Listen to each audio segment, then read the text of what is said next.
ছোটবেলা থেকেই আমি গাছে ওঠা খুবই উপভোগ করি। তার মানে এটা না পড়ি নাই। কয়েকবার পড়েছিলাম ছোটবেলা, অনেক ব্যথাও পেয়েছি।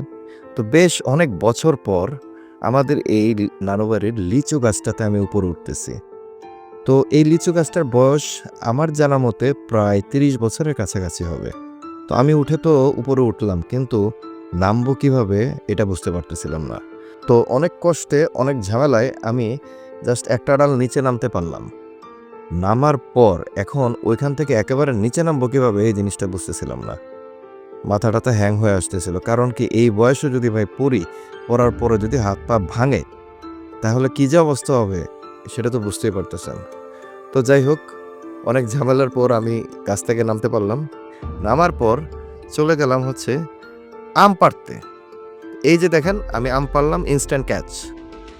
একদম ক্যাচ ধরে ফেললাম। তো আমার পাশে আমার একটা কাজিনের ছেলে, তো ওকেও ক্যাচ ধরাতে উৎসাহিত করলাম। একটা ক্যাচ ধরলে ১০ টাকা করে পাবে। তারপর ওই আম দিয়ে ইনস্ট্যান্ট ভর্তা করে, ইনস্ট্যান্ট ভর্তা খেয়ে দেন ঢাকার উদ্দেশ্যে রওনা দিলাম।